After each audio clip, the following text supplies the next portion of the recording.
Welcome back, Troglodytes, to your daily dose of guitar information, the Trogly's Guitar Show. We've got some viewer-asked questions to answer today. Let's start with this one about a 1974 Gibson SG. Mark is a fan of the channel that recently picked up this SG with an ebony fingerboard, and to his surprise, the harmonica bridge was labeled made in Japan, Ibanez. And the instrument also came with an SKB hardshell case.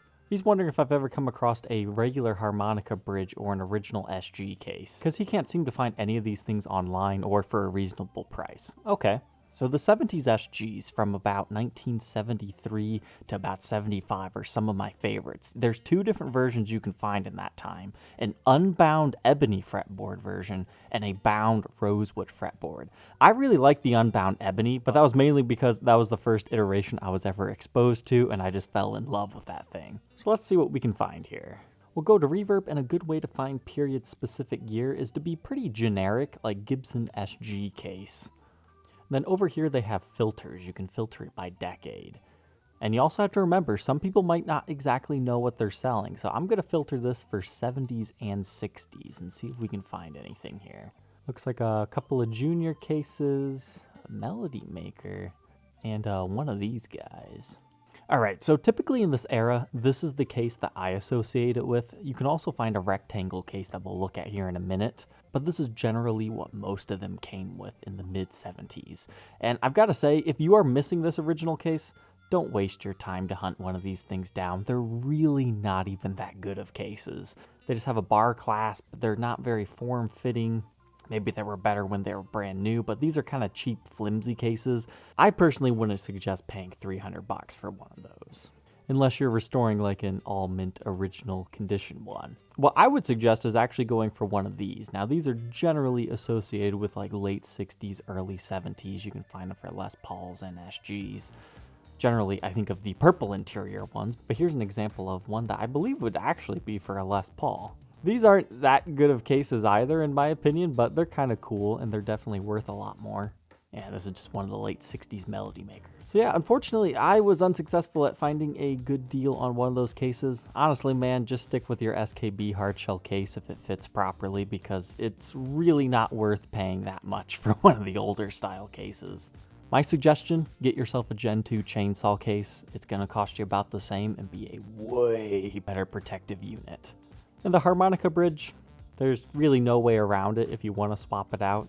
General going rate is anywhere between $80 to $150 depending on if it's got the studs. So it sounds like in your situation you would have it, so you could probably haggle this seller down to about $80 would be my guess.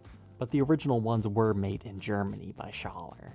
But sometimes you can find an unbranded version. Our next question comes from Doug. He's asking, what is this model? It's stamped 2011 and had Grovers added. Now, as further identifying it as a standard or a Plus Pro, now that's going to get a little bit tricky because there's not a lot of good documentation on these double cutaway Les Pauls. We can definitely rule out Plus because typically the Pluses will have flame tops.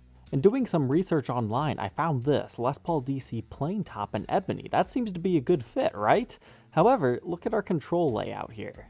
Now, that's not an exact fit. That's like a regular Les Paul control layout except for your toggle switches down here. Whereas we have more of a PRS-like layout on this one. So naturally, our next move is a Les Paul DC Pro, according to this website right here by Patrick Henson. This is all looking good, right? Everything's lining up for the most part, except for one key detail. Look at our headstock.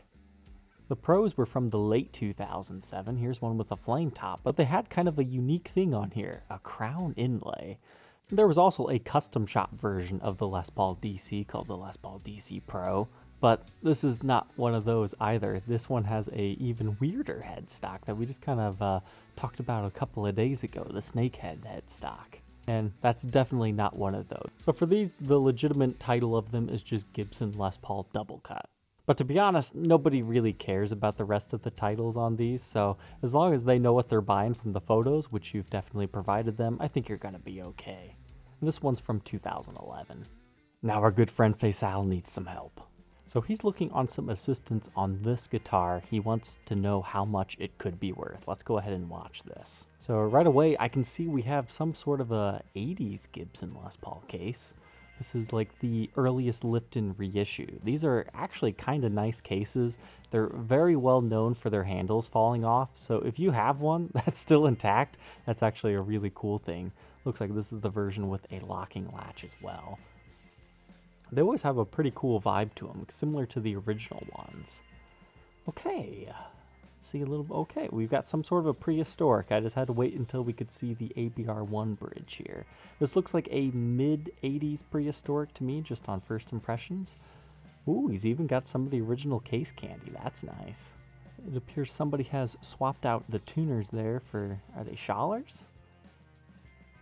We've got some sort of a strap lock system on here, and we've got the black back plates. Let's see what our serial number is on this one. It appears the condition's actually pretty good. Okay, oh wow. Those are actually really old Schalers. I had to pause it here for a second. You normally find these stock on some Gibsons, but Gibson branded around like 1972. So the fact that this made it onto a prehistoric, which, okay, it's from 1985. Wow, those were just sitting around in some parts drawer. Those were considered old parts when those things were put on. That's kind of surprising. I'm not sure if those required the headstock to be reamed. If so, that would drastically affect the value. Otherwise, you could probably get away with just putting regular Clusons back on here to cover up the footprint. So 1985, the 303rd in production, potentially. As far as prehistorics go, I'd say this one has a pretty nice top. It's not understated, it's not necessarily overstated either. It's just a perfect right in between, maybe getting towards the overstated part, like Monster Top. I like the wide flames. A lot of these prehistorics will have the pinstripiness. So original case with this, I would say rough ballpark estimate between 35 to 6,000. Now that might seem big, but that's just a general estimate. With the condition of this one and the flame top, I would actually put it more towards probably 45 to 55. However, Faisal's also telling us there's a little bit more to the story of this one. So he's thinking about selling this through me. So if anybody's interested, I guess you can contact me about this. Apparently he has an extra case for this, as well as the original that we just saw and the original tuners, which hopefully should fit, and the original pickups. And that there's an additional story behind the guitar. So right here, we have a Twisted Sister case. This is a limited edition case from Gibson from 2015. I think they also lasted till 2016. But as we learned, the initial creation of these was actually for the Jimi Hendrix Stratocaster that never happened. So here's the rest of the story on this one. So he purchased this from Wild West Guitars, and he bought it as it was initially owned by J.J. French, from Twisted Sister. And he had owned that instrument for about 5 years, and he got it at Hollywood Guitar Center the day before it opened in 1985. Okay, the serial number seems to line up with that, but then he sold that guitar to Johnny Gale. And then Gale sold it to the guy in Dockin, and then John sold it to Wild West Guitars. So Mr. French seems to think, yeah, this is perfectly good. You can see this exact guitar in some of this in the hands of these certain people. So there's definitely a lineage behind this. You can actually even see the replaced tuners. Now, it'd be pretty easy to find one that looks similar and just make this whole story up, but the fact that, you've got the guy right here saying, yeah, it's more than likely what it is. I'd say that could be a pretty cool guitar if you can find somebody who is a fan of any of these particular artists, which I can't imagine would be that hard to find. Now, as far as evaluating it for a premium, I was already telling you about 45 to 55 for the guitar, but the very right person, might pay double.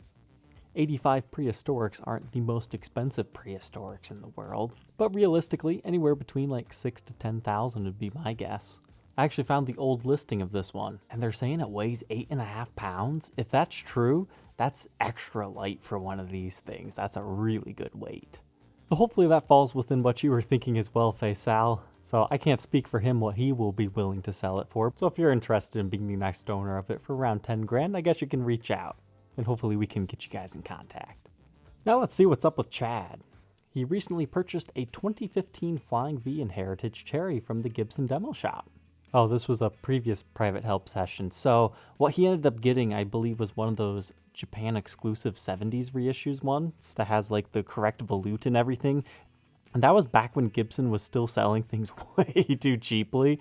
So I think he got it for like $1,200, and I told him it's worth about 18 because that really is what it is. I think the demo shop now asks about 17 to 18 for him as well. But he recently purchased 2 more of them, and he's looking for some thoughts on them. Because he's bought too many because of gas, and he wants to sell 2 of them and just be left with 1, and he wants to know which one. Okay, yeah, I can help with that. As always, you can book a private help session on my website, troglysguitarshow.com, if you need a guaranteed response within a couple of days. Otherwise, you can send your questions, but I'm sorry, I don't have enough time to answer everybody. So let's see here. This will be all chromed out. We've got the chrome pickup rings and the exposed covers on them. But Dirty Fingers pickups, okay. This one, oh, this is a high-performance flying V. I thought that was a little strange. You know, I think I need to try one of these. Did they actually sculpt the heel out a little bit right there? That's interesting. So this one, do you like the pointy headstock? And do you like the style of nut and the nut width?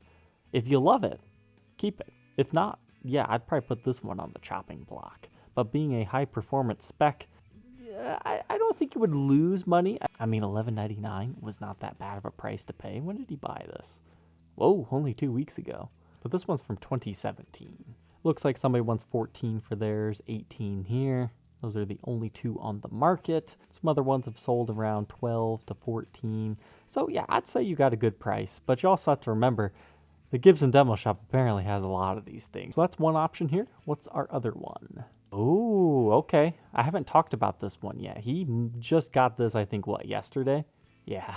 There's no way this guy even has this guitar yet, and he already wants to sell it. Okay, so these 70s Flying Vs, wait until you get it, because I think you might like it. And the fact that you can actually remove this vibrola if you hate it, that's good. You are going to be left with 3 holes right there, but it shouldn't be an issue to put a regular stop bar tailpiece on there if you want.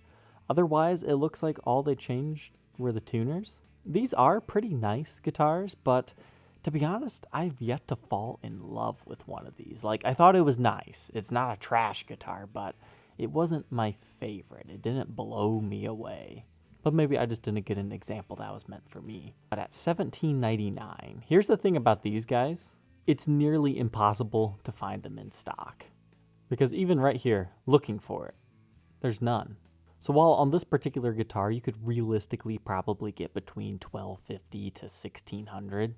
This particular one, you probably could still get brand new value because somebody's impatient. However, you're going to have to find somebody that likes the trem. That's not going to be for everybody. But wouldn't this be a great candidate for somebody to modify like a Love Drops Hendrix SG?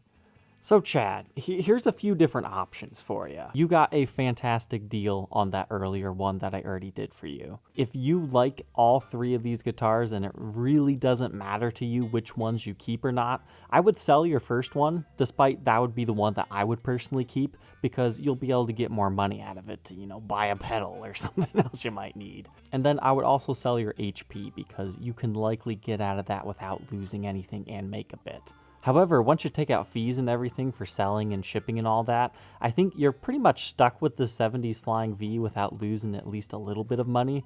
So if you're thinking strictly based on monetary value, what you can get out of it, I would keep this one if you like it.